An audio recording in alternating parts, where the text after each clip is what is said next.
அன்பிற்கினிய நண்பர்களே, இன்றைக்கு மறுபடியும் ஆர்ட் ஆஃப் ரீடிங் என்பதை பற்றி நான் ஒரு பதிவை உங்களுடன் பகிர்ந்து கொள்ள நினைக்கின்றேன். ஏற்கனவே நிறையா ஒரு 4-5 எபிசோட் போட்டிருக்கேன். எல்லாமே கம்ப்ளீட் எக்ஸ்பீரியன்ஸ் பண்ண பிறகு போடுறது. My experience with corroboration with others' experience. உதாரணமாக திருவள்ளுவருடைய எக்ஸ்பீரியன்ஸஸை தான் திருக்குறளாக இருக்கிறதாக நான் உணர்வேன்.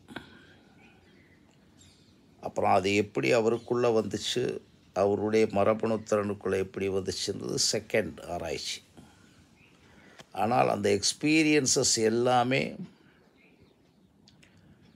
நமக்கு கருத்தாக்கங்களாக 1.25 வரியில் வந்ததுனால அந்த எக்ஸ்பீரியன்ஸ் உண்மையான அப்ளிகேஷன் பண்ணால் சரியாக வந்துடும். அது மாதிரி இது என்னுடைய experience plus plus plus plus இதை தான். அதில் தான் அந்த ஆர்ட் ஆஃப் ரீடிங்க்கு என்ன கிடைக்கிதுன்னா, இதை அறிவியல் பூர்வமாகவும் சிந்தித்து பார்த்து தான் நான் பதிவு பண்ணுறேன். எப்படி அறிவியல் பூர்வமாக சிந்திக்கிறேன்னா, எனக்கு தெரிந்த அளவு நியூரோ சயின்ஸ் படியும், எனக்கு தெரிந்த அளவு ஜெனட்டிக்கல் மரபணு தத்துவங்களை படிக்கிறது பொழுதும், எனக்கு தெரிஞ்ச அளவுக்கு தியரி ஆஃப் மல்டிபிள் இன்டெலிஜென்ஸ் பிறகும் இந்த ஆர்ட் ஆஃப் ரீடிங் எந்த அளவுக்கு நமக்கு முறையாக அறிவியல் பூர்வமாகவும் நாம் சொல்ல முடியும் நினச்சி தான் சொல்கிறேன்.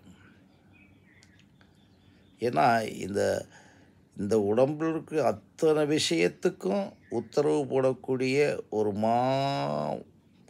நான் பெரிய ஒரு பொக்கிஷம் பிரெயின் உலகத்தில் எல்லாருக்கும் தெரியும்.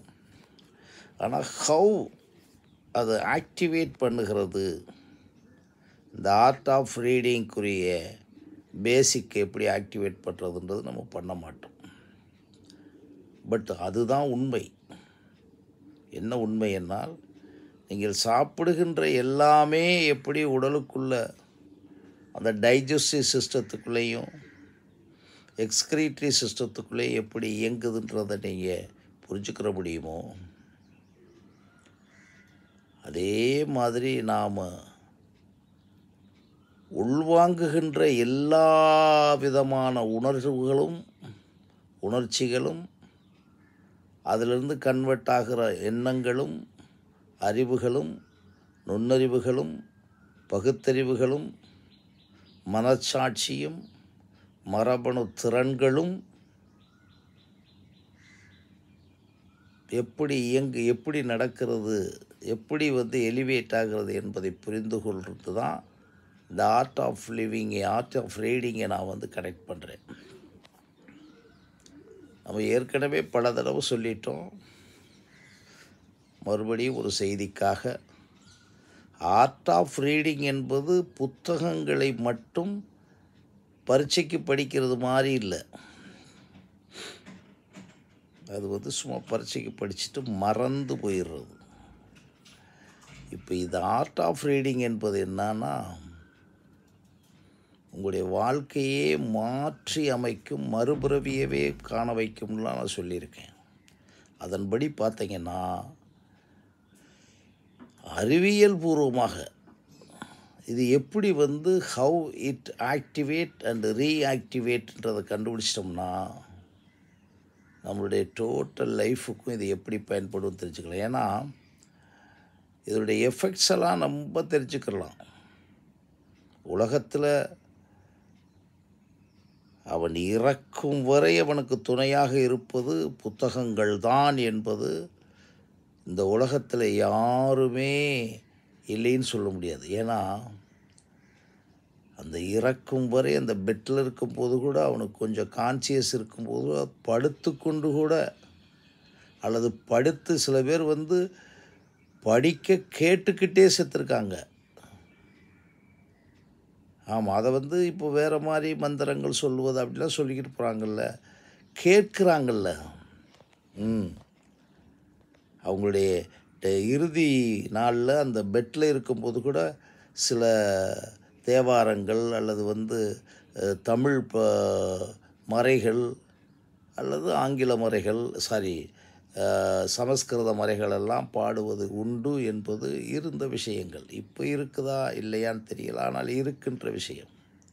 அப்போ கேட்டலும் பார்த்தலும் பேசுதலும் நினைவுபடுத்தி பார்த்தலும் கலந்தாய்வு செய்வதும் ஆர்கியூமெண்ட் செய்வதும் காரண காரியங்களோட ஆர்கியூமெண்ட் செய்வதும் ரீசனபிள் அண்ட் ரிலையபிள் ஆர்கியூமெண்ட்டு தானே கோர்ட்டில் நடக்குது. ரீசனபிள் ரிலையபிள் ஆர்கியூமெண்ட்ஸ் நடந்தால் தானே சட்டசபையில் சபாநாயகருடைய கான்செப்ட். அது உங்களுக்கு எல்லாம் தெரியும் இல்லையா? இப்போ எல்லாமே என்ன திரும்ப திரும்ப பார்த்தீங்கன்னா ஒவ்வொன்றுமே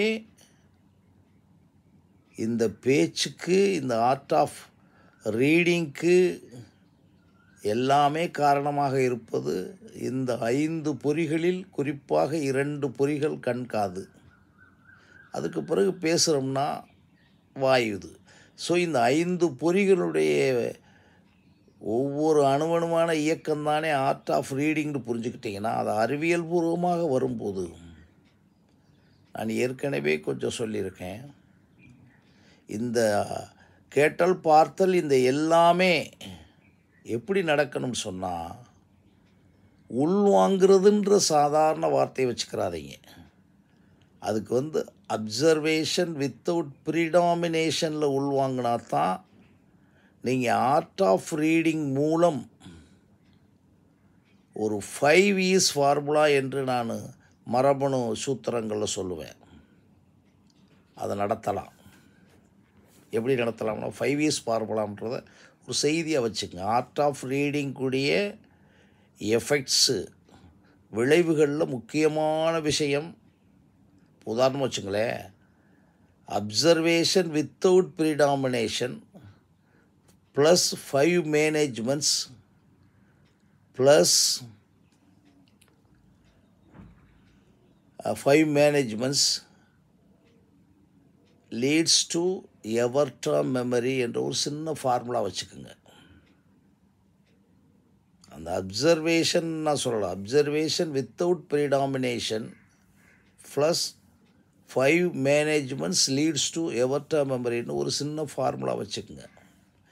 இதை ஃபார்முலா பண்ணும்போது உங்களுக்கு தேவையானது read, relax, rest, reenergy and ரீடுன்னு ஒரு சின்ன ஃபார்முலா வச்சுக்கோங்க. அதை பின்னால் நான் சொல்கிறேன். ஏன்னா நம்ம அப்சர்வேஷன் வித்தவுட் ப்ரிடாமினேஷன் உட்காந்துடுறோம். அப்போ பிரெயின் எப்படி ஆக்டிவேட் பண்ணிக்கிட்டு இருக்கு, அது எப்போ அமைதியாகும் அல்லது போதும் என்று சொல்லும் அப்படின்ற வரும்போதெல்லாம் எப்படி அப்ளை பண்ணாதான் அந்த ஆர்ட் ஆஃப் ரீடிங்கை நீங்கள் வளர்த்துக்கிட்டு போக முடியும். நான் ஏதோ அதிகமாக புத்தகத்தை படிங்க, இந்த புத்தகத்தை படிங்க, அந்த புத்தகம் படிங்க, சீக்கிரட்டை படிங்கன்னு சொல்லிக்கிட்டு இருக்கிறதில்ல. ஒரு மனிதன் தனிப்பட்ட முறையில் அறிவியல் பூர்வமாக ஆர்ட் ஆஃப் ரீடிங்கை புரிஞ்சுக்கிறணும். ரைட். அப்போ நீங்கள் உள்வாங்குகின்ற ஒவ்வொன்றுக்குள்ளேயும் அப்சர்வேஷன் வித்தவுட் ப்ரிடாமினேஷன், அதாவது நீங்கள் உள்வாங்க தொடங்கிட்டீங்கன்னா, அதாவது படிக்க ஆரம்பிச்சிட்டிங்கன்னா, கேட்க ஆரம்பிச்சிட்டிங்கன்னா, பேச ஆரம்பிச்சிட்டிங்கன்னா, எப்படி வேணாலும் வச்சுக்கோங்க. 6 கலந்தாய்வு எது செஞ்சாலும் சரி, உங்களுக்கு வேறு எந்த அனாவசிய அவசர அழுத்தமான எண்ணங்களும் வராமல் ஃபுல் கான்சன்ட்ரேஷன் கிடைக்கணும். அப்போ தான் நீங்கள் அடிக்க முடியும். அதுக்கு தான் அடிக்கடி சொல்லுவேன், the process of observation without predomination should be on the basis of your genetical engineering, your DNA. ஏன்னா அந்த உங்களுடைய மரபணு திறனுக்கு தக்கபடியும் உங்களுடைய சூழலுக்கு தக்கபடியும் நீங்கள் அப்சர்வேஷன் வித்தவுட் ப்ரிடாமினேஷன் பண்ணிங்கன்னா தான் நீங்கள் படிக்கிற எல்லாமே மேக்சிமம் ஜெராக்ஸ் மாதிரி மெமரி ஆக முடியும். அங்கே தான் நீங்கள் ஜெயிக்க முடியும். ஏன்னா ஒரு விஷயம் தெரிஞ்சுக்குங்க, நான் ஏற்கனவே சொன்னது மாதிரி உணவை சாப்பிடுகிறோம், அது எக்ஸ்கிரீட்டரியில் போயிடும். இதெல்லாம் கொஞ்சம் சிந்திச்சு பாருங்கள். நான் சொல்கிறதெல்லாம் அதற்கு என்ன இருப்புன்னு சொன்னால், அந்த உணவை சாப்பிட்டு அது இரத்தமாக செக்ரிகேட் ஆகி மறுபடியும் சக்தியாக கன்வெர்ட் ஆகி அந்த சக்தி உடம்பில் இருக்கக்கூடிய ஒவ்வொரு செல்லுக்கு இருக்கக்கூடிய அந்த நிலை, அந்த சக்தி சர்வைவல் ஆகிறது வரைக்கும். அப்புறம் சக்தி எவாப்ரேட் ஆயிரும். ஏன்னா உணவு, இப்போ நீங்கள் உணவு கொடுத்துக்கிறீங்களா, அது மாதிரி அந்த சக்தியை உடம்புக்கு கொடுக்குறீங்க, செல்லுக்கு கொடுக்குறீங்க. இப்போ உதாரணமாக ரொம்ப ஈஸியாக புரிஞ்சுக்கலாம். திரும்ப எதுக்கு பசிக்குது நமக்கு? சாப்பிட்டோன்னே எனர்ஜி ஆயிடுறோம். அப்புறம் மறுபடியும் அது ஜீரணமான உடனே அப்படியே நீங்கள் பசி எடுக்கும்போது சாப்பிடாமல் இருந்தால் எனர்ஜி அப்படியே கீழே இறக்கிடுவோம். பார்த்தீங்கல்ல, டயர்டாயிரும். அதுக்கு என்னென்ன பேரோ வச்சுக்கோங்க. டயர்டாயிடுவோம், அசதியாக இருக்குன்றுவோம், 2 நாளாக சரியாக சாப்பிட்லேன்னுவோம், 2 நேரம் சரியாக சாப்பிட்லேன்னுவோம். அதுக்கு வேண்டி அதுவும் இந்த சுகரில் இருக்கவங்கெல்லாம் 100க்கு 100 உணவு தான். அதுக்கு பிறகு உடற்பயிற்சி வச்சுங்க. அப்புறம் 2வது வர்றேன். அப்புறம் உணர்வு, அது 3வது. எதுவுமே அது போயிடும். அப்போ நான் ஃபிசிக்கலாக எடுக்கிற அத்தனை விஷயமும் கன்வெர்ட் ஆகிட்டு முடிஞ்சு போச்சு. ஆனால் நீங்கள் உள்வாங்குகின்ற எந்த எண்ணமாக இருந்தாலும் அந்த எண்ணம் அழிந்து போவதில்லை, ஆனால் அமிழ்ந்து இருக்கும். சில நேரங்களில் நீங்கள் ரீகலெக்ட் பண்ணி பார்ப்பீங்க, ஆமாம்மா இது வரைக்கும் தான் தெரியுது, இதுக்கு மேலே கான்சன்ட்ரேஷன் வர மாட்டேங்குது, மறந்துட்டேனே. மறக்கிறதல்ல, மறுபடியும் ரீகலெக்ட் பண்ணக்கூடிய அந்த கான்சன்ட்ரேஷன் கிடைக்கல, அவ்வளவுதான். ஆனால் எல்லாமே பதிஞ்சிரும்னு சொன்னால் முறையாக குறைவாக பதியலாம். ஆனால் உங்களுக்கு பதிஞ்சிட்டு வெளியே ஓடிடாது. அது மறக்கிறது நடக்கலாம், நினைவை இழக்கலாம், ஆனால் உங்கள் பிரெயினுக்குள்ளே தான் அது இருக்குது. அது இன்னொரு கான்செப்ட், அல்சீமர்ஸ். அந்த நினைவை இழப்பது என்பது அது ஒரு நியூரோலாஜியில் வரக்கூடிய, நியூரோ சயின்ஸில் வரக்கூடிய கான்செப்ட். பட் பதிஞ்சது பூரா அழிந்து விடுவதில்லை. அதனால தான் நம்ம சொல்கிறோம், கொஞ்சம் இருங்க, நான் மறுபடியும் ரீகலெக்ட் பண்ணி பார்க்குறேன், ரைட் இப்போ தான் நினைவுக்கு வந்துருச்சுன்னு சொல்கிறோம்.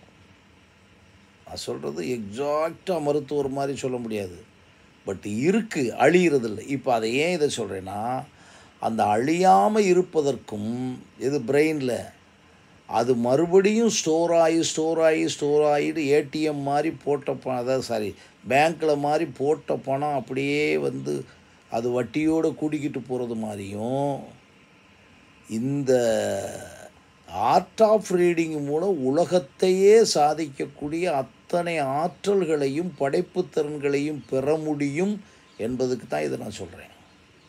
அதுக்கு தான் முதல்ல ஒரு இலக்கணம் சொல்லிட்டேன். அப்சர்வேஷன் வித்தவுட் ப்ரிடாமினேஷன் ப்ளஸ் 5 மேனேஜ்மெண்ட்ஸ் ரொம்ப முக்கியமான விஷயம். தென் செல்ஃபாலஜி, இதை இப்போ சேர்த்துக்கணும்.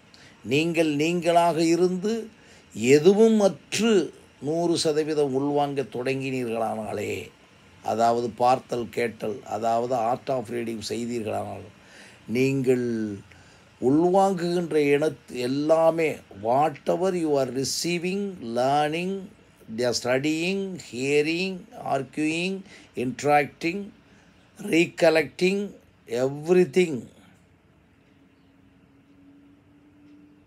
will be registered automatically in the brain. Maybe அது பெர்சன்டேஜ் இருக்கலாம், அது அப்புறம் பார்த்துக்கலாம். அதன் மூலம் நடக்கிறது பாருங்கள். இப்போ நான் முதல்ல சொன்ன பாடியில் இருக்க விஷயம் அப்படியே செக்ரிகேட் ஆயிடுச்சு போயிடுச்சுன்னு சொன்னேன். டைஜஸ்டிவ் சிஸ்டம், சாப்பிடுவது. இது எப்படின்னா, இது மறுபடியும் பன்முகமாகும். அதனால தான் ஒன்று நான் எழுதினேன், அன்னமும் எண்ணமும் திண்ணமானால் பன்முகமாகும் மூளை முனைப்புன்னு எழுதினேன். அது எழுதுவதற்கு எனக்கு காரணம், வள்ளுவனுடைய 666வது திருக்குறள் இருக்கக்கூடிய எண்ணியது எண்ணியவாறு எய்துப எண்ணியார் திண்ணியராக பெறின்ற கான்செப்டை கண்டுபிடிச்சு அந்த திண்மை, அந்த அந்த கான்சன்ட்ரேஷன், அந்த மெடிடேட்டிவ் கான்சன்ட்ரேஷன், அந்த டிரான்சென்சி, அந்த முழுவசுமான அந்த டிரான்சென்டிங் ஸ்பேஸ் அண்ட் டைம் என்ற கான்சன்ட்ரேஷன், அந்த முழுமையான கான்சன்ட்ரேஷன் வந்துருச்சுனாலே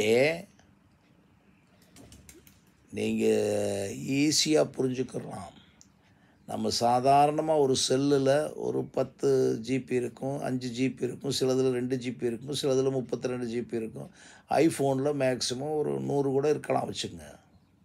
அதுக்கு மேலே நீங்கள் ஹார்ட் டிஸ்க் வச்சுக்கணும்னா அது ஒரு ஹார்ட் டிஸ்க் வேணும்னா இப்போ